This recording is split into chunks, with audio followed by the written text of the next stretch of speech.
softball team. They begin their district play tonight against Sherman.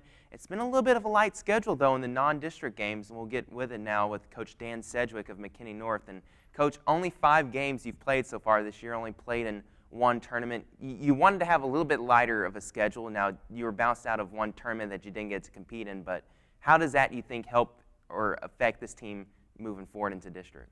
Well, they're hungry. They want to play, and it's kind of a side product of something I didn't really intend to happen, but it's kind of getting them real antsy to play. They're working real hard.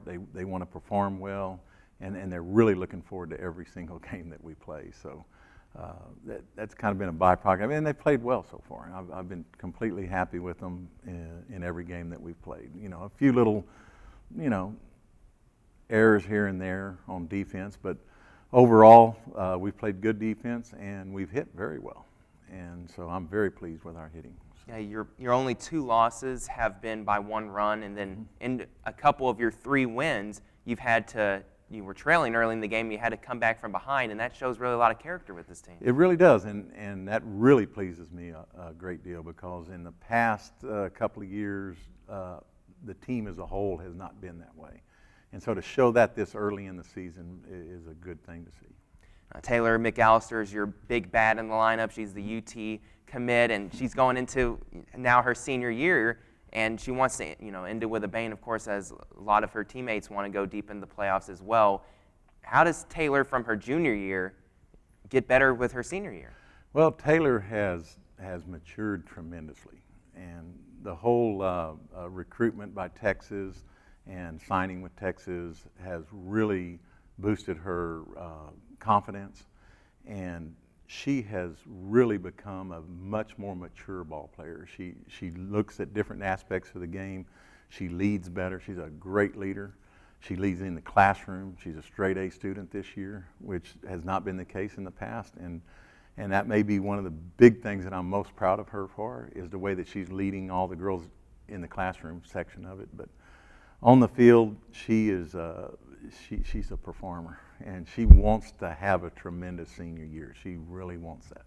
So, a lot of times you're afraid of senioritis, and if it happens with her, it'll really surprise me, but I don't think it's going to, because she has a real drive to really maybe end up playing where she's going to play next year, but end her high school career in that same ballpark. That would be nice. Yeah, it's great to have that focus and not, give into the senior laziness and stuff that, some high school students will fall into. You also have a lot of underclassmen that got experience from last year's team moving up. How have you been either surprised or impressed with their performances, last year coming in so young and then moving up here on varsity? Again, maturity. They very mature at the plate. They're much more patient. They're not swinging at bad pitches. They're choosing, depending on situations, they're choosing the proper pitches to hit and trying to go opposite field when we have people on third or second and third going opposite field, and really trying to put the ball in play. They show a lot of maturity in that aspect of the game. And on defense, they're more of a leader type. They're picking up the younger ones that came on this year. We have 2 freshmen starting this year, and they're constantly talking with them and leading them also. So their maturity level has really jumped up this year, and that pleases me. Who are a couple of girls that have really impressed you early on this season? Well, everybody at bat. I am so pleased with how much hitting we're doing. I mean, they are really getting the bat on the ball well. Taylor McAllister, obviously, I mean, she has put the ball in play with people on base. Now, the last game we played, they tried to walk her in 3 different situations. 2 of them, the bases were loaded, and they actually walked in the tying run of the game because they didn't want to pitch to her. And then Faith Dixon, right behind her, who's another senior, has been stepping up and putting the ball in play, getting singles, doubles, and bringing in those runs that they didn't want McAllister to. So I think teams, if they're thinking about walking her with Faith coming behind her and hitting like she's hitting this year, it's going to be a tough call for the coaches, which is really good. We call that protecting our hitters. Exactly. I was just about to say that she has the protection behind her. So if you walk her, even if a coach is trying to walk in the tie and run because he's so scared of Taylor, you don't have a much better chance of getting the next girl out. That's exactly right, and that's what's so great about our hitting line. 1 through 9, honestly, has done a good job this year. I'm very pleased with them.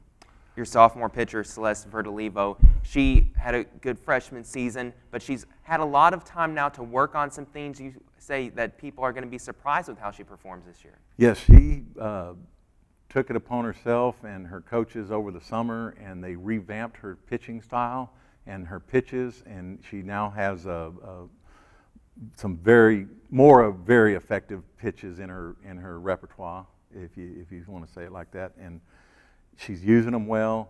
She's mature. The last game, the umpire had one of these microscopic strike zones, and I complimented her on this, and it shows how she's matured.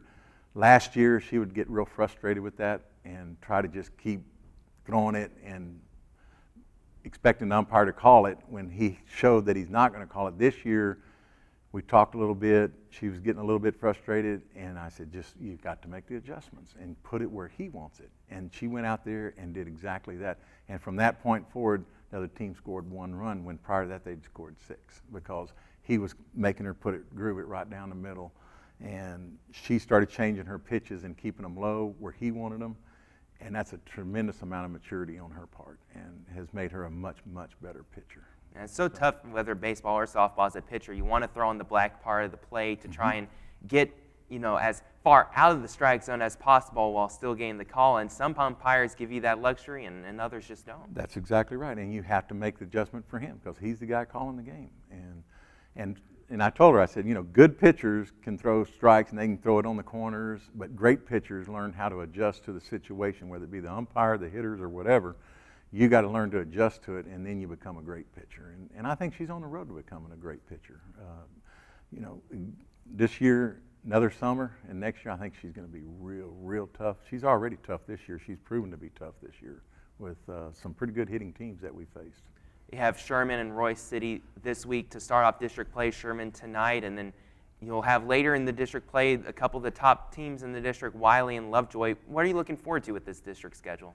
Well, I think Wiley and Lovejoy are going to be the 2 real tough teams that we're going to have to play. I think Royce City, Sherman, Greenville, they have teams that can jump up and surprise you.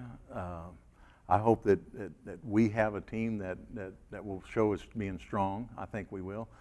But those other teams we got to be careful about. We got to be careful about Sherman tonight. They got a good ball club, and they got a good coach there also. And we got good coaches across the district, and so they're going to put a good team on the field, and we're going to have to be careful. But I think Lovejoy and Wiley are going to be our toughest competition. You've only played 5 games so far this year, so you don't have as many game time experience under your belt as far as this season goes. Do you think that's going to translate into being a little bit off to start this district schedule, or how quickly do you think they'll get in the groove of things? Hopefully tonight. But I think we'll be all right. Again, all except 2 of them have playoff experience. All of them except for 2 have playoff experience and went through last year with us, at least through last year with us. So, and again, what they've showed in these 5 games, they haven't shown anything to worry me at all. And that hadn't been true about the best of the teams that I've had here at North. And I think this one may end up being one of those good ones. And those other teams, they worried me in different areas. This team, I'm not worried at this point. I'm not worried at all. So I think we'll get in the groove tonight. I think they'll come out wanting to play. We haven't had a lot of games yet, and they want games, and they want to play. And when that happens, it typically turns out well for us. Well, Coach Sedgwick, thank you so much for joining us, Great. and good luck rest of the season. Thank you very much. Thank you for having me. No problem. McKinney North, they're on a 3-game winning streak right now, and in the last 3 games, they've scored 8, 11, and 13 runs. This is a dynamic offense, and they have a good pitcher as well. Should be fun in District 13 4A play. What a great show we had again for you today. A huge thank you to our McKinney ISD softball coaches for sharing their time with us on the show. McKinney North starts district play tonight against Sherman, while Boyd, who is off to a great start with an a 5-1 record, and McKinney High face one more final tune-up before their first district games on Friday. A final playoff basketball update for you. The McKinney North boys basketball team made an impressive run to the regional semifinal round, including a 23-21 overtime win against Mansfield Legacy. Honest, I'm not making that up. 23-21 in overtime. The Bulldogs were finally bounced by the two-time defending state champion Kimball, 56-49. Kimball advanced to the state semifinal and might three-peat. From all of us here at Sports Talk, I'm Tyler Sloan. See you next week.